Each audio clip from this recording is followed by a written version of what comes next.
O PAF, ou Programação Administrativa e Financeira,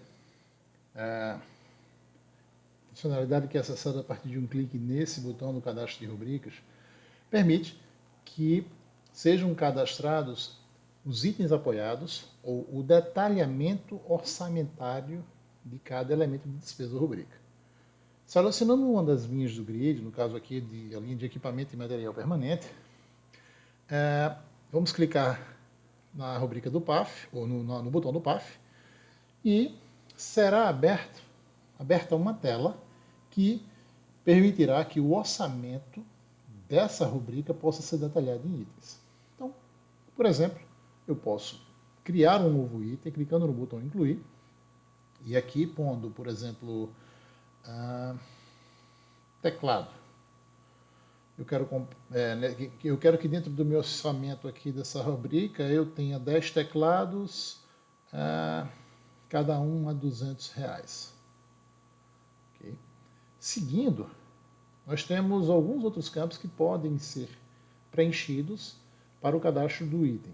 Primeiro, o campo bloqueado informa que esse item não pode ter execução continuada. Esse item não pode ser selecionado, por algum motivo ele está com a execução bloqueada, então nenhuma despesa poderá ser vinculada ao mesmo. O item Outros configura esse item como um candidato a participar do projeto como uma despesa não financeira. O que é isso exatamente? No vídeo que explana, eu vou arrastar as janelas aqui, vou voltar aqui para o cadastro do projeto. Tá? No vídeo que explana o cadastro de despesas operacionais, que é essa área do cadastro do projeto, nós vemos lá como é possível criar uma despesa operacional não financeira. Então, a despesa operacional não financeira é uma despesa operacional que você pode vincular ao projeto e ela vai determinar quanto custará para o agente financiador, para o orçamento do projeto, quanto custará a execução desse projeto para a instituição. Só que por ser uma taxa não financeira, esse custo não será transferido em termos financeiros, como acontece com despesas operacionais por débitos ou créditos. Tá? Nesse caso, a taxa não financeira estabelece que parte dos itens ou parte do detalhamento das rubricas deva ser considerado como itens a serem adquiridos ou contratados pela própria instituição como pagamento pelo gerenciamento do projeto. Tá? Então, as despesas operacionais não financeiras ou taxas de administração não financeiras, que quer dizer a mesma coisa, elas, quando configuradas, elas estabelecem exatamente isso, que o projeto pode, normalmente porque ele não permite que haja transferências de recursos financeiros para pagar o custo da administração do projeto por parte da fundação ou da instituição, estabelece um percentual de despesa operacional não financeira, tá? Que na prática significa que parte do orçamento do projeto será executado em prol da própria instituição. Tá?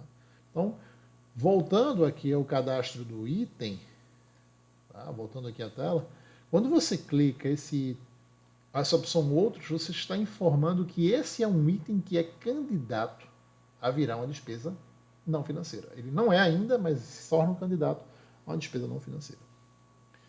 Qualquer observação você pode cadastrar. E, bom, aqui existe uma informação importante que é a vinculação desse item apoiado a uma determinada natureza de despesa. Então eu posso dizer aqui que esse item apoiado ele está vinculado aqui ao grupo de material permanente e ao grupo de computadores e periféricos. O que isso significa na prática? Na verdade, toda movimentação financeira do SAGE exige que você vincule ao registro financeiro, seja de despesa ou de receita, seja de crédito ou de débito, a um histórico e subhistórico, que nada mais são que um grupo e subgrupo de categorização. Então, quando você faz uma compra ou uma despesa vinculada a um item apoiado dessa natureza, tá? Você está simplesmente escolhendo qual é a rubrica e qual é o item que você está comprando. Só que, além disso, e isso não é suficiente para que o SAG entenda qual é a natureza real da despesa em execução. Esse não é um exemplo muito adequado para explicar isso, porque é muito claro o significado de uma rubrica de nome equipamento e material permanente. Por que é necessário para uma rubrica de equipamento e material permanente que eu tenha que escolher o grupo de material permanente?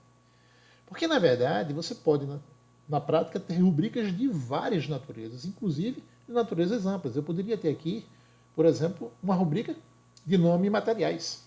Acontece. E aí os itens apoiados dela poderiam pertencer ao grupo de material permanente ou de material de consumo, por exemplo. E aí o que acontece é que no momento em que você vincula essa categorização de histórico e subhistórico a esse item, significa que quando você for executar financeiramente esse teclado, quando você for fazer essa despesa de compra desse teclado, o sistema já vai sugerir que o histórico e subhistórico que o registro financeiro gerado tenha que ter é o de material permanente, computadores e periféricos. Basicamente é essa a ideia. Bom, para confirmar a gravação das informações, basta que cliquemos no botão confirmar e os dados serão salvos. Perceba que agora eu criei o orçamento dessa rubrica 52, estava em 99 mil, mas agora eu criei mais 2 mil de itens. Quando eu confirmar, esse orçamento vai passar, eu vou fechar aqui a tela, veja que o orçamento passou a 61 mil. Vou abrir novamente a tela do PAF. Perceba que é uma incongruência aqui. Aqui está 101 mil, mas aqui está 102. Bom, esse orçamento aqui é com base no orçamento original, que é esse 102 mil, ok? Ele sempre baterá com essa coluna daqui. Aqui é porque já aconteceram remanejamentos e isso gera uma diferença no final do orçamento da rubrica. E, na verdade, vai gerar uma diferença também final no orçamento dos itens, embora essa diferença não seja mostrada aqui nessa tela de cadastro. Por outro lado, quando se cria um item apoiado, e quando nós criamos o mesmo e vinculamos um par de histórico e subhistórico aqui, como criamos aqui computadores e periféricos, tá? Ao criarmos esse tipo de vinculação de um item apoiado com a natureza de despesa que vai ser vinculada ao pagamento a despesa que vai ser gerada da compra desse item, nós conseguimos fazer isso quando temos itens apoiados extremamente bem detalhados. Se olharmos o exemplo posto aqui em cima, que é o exemplo de um outro item apoiado, mas que é um item apoiado que foi criado com várias naturezas de itens misturados. Por exemplo, esse item apoiado aqui tem impressora, computador, estabilizador e ainda tem papel. Bom, parece sem sentido, mas acontece. Se dependendo de como o plano de trabalho é feito e como o agente financiador o aprova, pode acontecer de você ter itens que não têm nível de detalhamento e separação de informações ideal. Perceba que aqui, nesse item, nós temos informações conflitantes. Eu tenho aqui impressora e computador estabilizador, que podem ser vistos como material permanente, e temos papel. Como poderemos vincular um único grupo de histórico e subhistórico, uma única categorização financeira, se nós temos ali material permanente e material de consumo? O que teríamos que escolher? Quando acontecem esses tipos de situações, o que vai acontecer é que não será possível definir um único par de histórico e subhistórico para a execução desse item apoiado. E aí é que entra o conceito de composição. Eu vou selecionar esse item e vou clicar em composição. Quando eu clico em composição, eu vou abrir uma outra tela que vai definir quais são os grupos e subgrupos, que na verdade é históricos e subhistóricos. A ideia de grupo e subgrupo é a mesma, o conceito de grupo e subgrupo é o mesmo, tá? É só uma nomenclatura diferente. Na verdade, o histórico é referenciado como grupo no módulo de compras, tá? Assim como o subgrupo, o subhistórico é referenciado como subgrupo, mas significa a mesma coisa e é a mesma fonte de dados, é a mesma tabela no banco de dados. Aqui, perceba que eu criei 3 grupos de 3 pares, né? Na verdade tem um trio aqui que a gente vai chegar já, que é o próprio material. 3 níveis de informações diferentes que podem ser utilizados para executar esse item.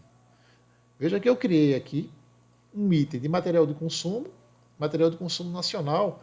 Ou aqui, deixa eu ver se eu acho papel. O cadastro está errado. Deixa eu ver se tem resma aqui. Esse cadastro aqui.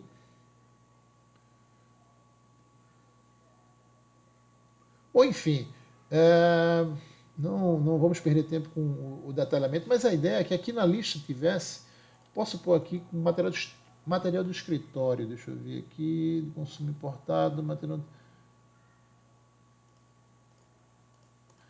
Deixa eu só ver se eu acho alguma coisa aqui que fique mais aderente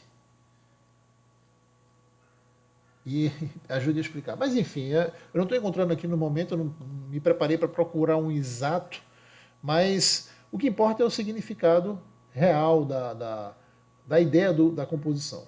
Tá? Então, o que eu estou querendo dizer aqui é o seguinte, é que como eu tenho no item apoiado diferentes naturezas de coisas, de objetos, de subitens a serem adquiridos, por exemplo, você tem papel misturado com impressora, eu preciso controlar o sistema para fazer com que o mesmo disponibilize como opções de escolha para grupos e subgrupos a serem associados à execução desse item apenas grupos que façam sentido, tá, em relação ao que está aqui descrito.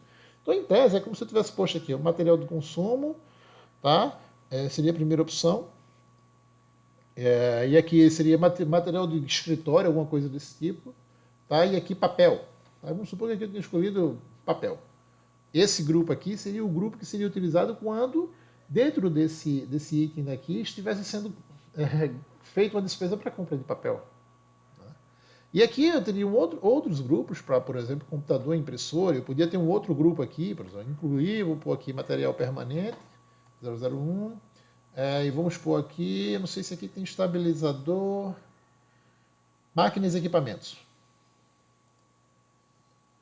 Deixa eu ver se aqui tem estabilizador. Pronto, estabilizador. Pronto. E aqui eu vou confirmar.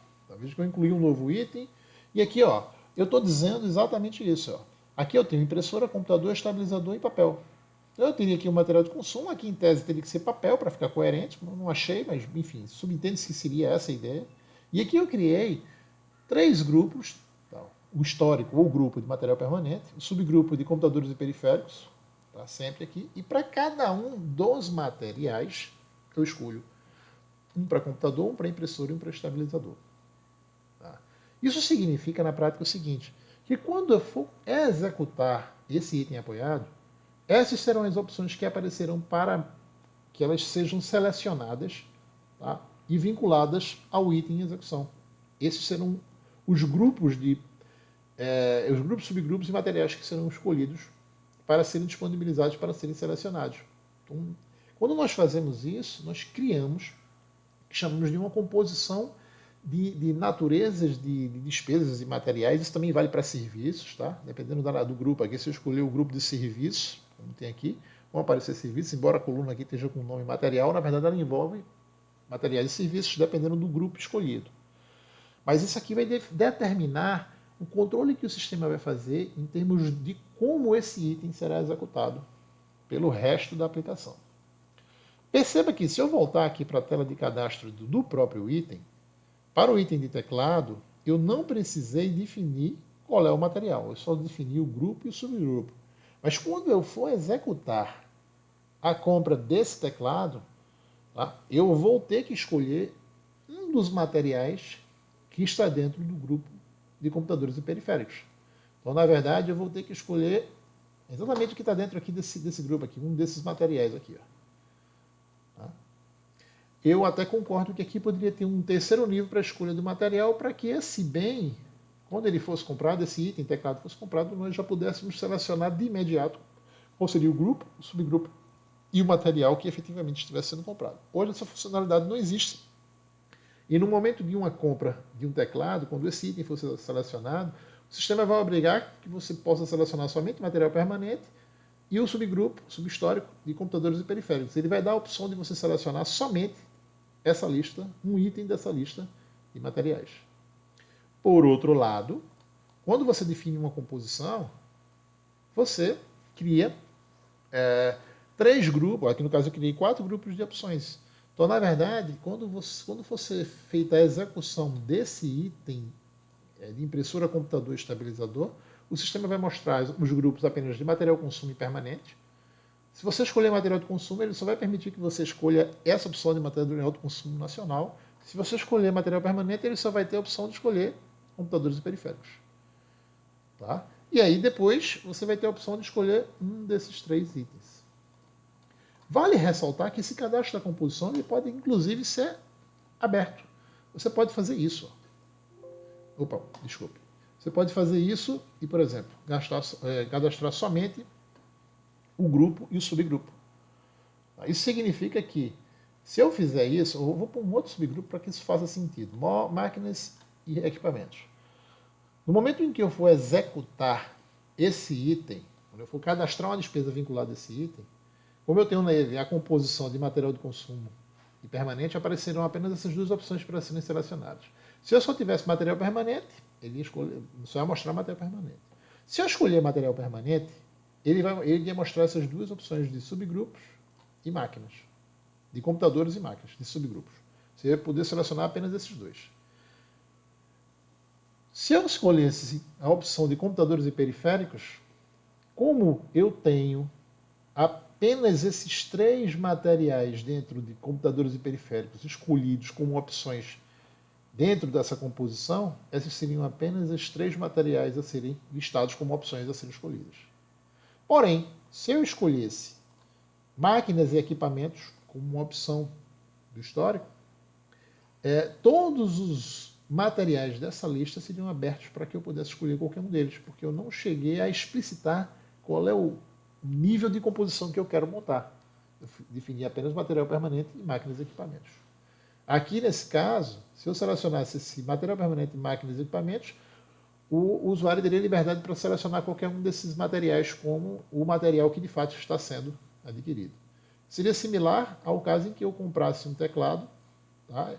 Eu ia ter que escolher material permanente, computadores e periféricos, e todos os materiais da lista de computadores e periféricos poderiam ser escolhidos por mim. Na prática, então, o cadastro de uma composição nada mais é do que um meio de gerar controles no sistema que impeçam que o usuário possa cadastrar livremente, ou vincular um item apanhado livremente a qualquer grupo, subgrupo e material, tá? E, ao mesmo tempo, flexibilizar a possibilidade de um item ser representado por mais de um grupo, subgrupo e material, que é o que está acontecendo aqui. Esse mesmo item, tá? Ele pode, na verdade, esse item aqui de cima, né? Ele pode, tá? Ele pode ser vinculado a qualquer um desses grupos aqui, ó, de material consumo permanente e subgrupos e materiais. Okay? Já no caso do teclado, como o teclado não possui uma composição, veja que não tem composição nenhuma definida, o único grupo e subgrupo que é possível de vincular ao mesmo quando o mesmo fosse executado é o de material permanente e computadores periféricos. Ele poderá, então, depois vincular qualquer material a esse grupo e subgrupo, esse histórico e subhistórico, no momento da execução desse item teclado. Então, inclusão cria um novo item de rubrica aqui, confirmar salva, composição permite a criação de uma composição, cancelamento cancela operações pendentes, Excel manda para o Excel. Nessa tela de composição, mesma forma, inclusão cria um novo item, tá? Confirmação salva, cancelar cancela as operações pendentes, Excel manda para o Excel. Apenas para fechar, essas listas de seleções aqui postas, quer dizer, os grupos, subgrupos, se nós olharmos aqui, veja que aqui não está listando nada porque eu não selecionei nenhum grupo. Então, se eu tiver aqui, veja que aqui está tudo liberado, todas as naturezas, por exemplo, obras e instalações, é um tipo de serviço. Tá? O cadastro dos grupos, dos subgrupos, ou históricos e subhistóricos, na verdade, ele pode ser consultado, aqui só está disponível a consulta dos históricos. Ah, tá, estão aqui os históricos e os subhistóricos. Tá? Histórico do material permanente, ok, está a lista, você tem até como visualizar qual é o objetivo daquele histórico, tá? De passagem. Bom, aqui você não tem gestão sobre os históricos e subhistóricos, você apenas visualiza os mesmos, porque a gestão e manutenção do cadastro de grupos e subgrupos é destinado ao setor contábil da instituição. Quando a instituição não tem um módulo contábil do SAGE, o cadastro dos históricos e subhistóricos é liberado em um outro módulo que esteja implantado. Da mesma forma, o cadastro de materiais ele só está disponível, aqui não está nem visível, tá? Ele só está disponível para o setor de compras, que é quem tem a gestão dos materiais da instituição, materiais e serviços. Essa lista daqui é gerida pelo setor de compras do módulo de compras, a não ser que não haja, não exista o módulo de compras implantado. Porém, é importante ressaltar que criar uma composição ao nível de material só faz sentido se nós tivermos o módulo de compras implantado na instituição. Por quê? Porque é quando os controles e restrições acontecerão. Tá? Quando o módulo de compras não está implantado, todos os controles financeiros acontecem no nível de apenas grupo e subgrupo, de histórico e subhistórico. Todas as informações relacionadas a materiais vinculados a compras são definidas e estabelecidas apenas no nosso módulo de compras. Então, isso leva-nos à definição de que composições criadas para um determinado item apoiado, tá? Embora possam gerem restrições no portal do coordenador, porque o coordenador só conseguirá requisitar materiais que estiverem estabelecidos aqui nas composições, né? Eles não geram nenhum controle extra quando o módulo de compras não está implantado e quando o processo segue para a execução. Basicamente, são essas informações relacionadas com o cadastro dos itens apoiados, que também chamamos de PAF, Programação Administrativa Financeira.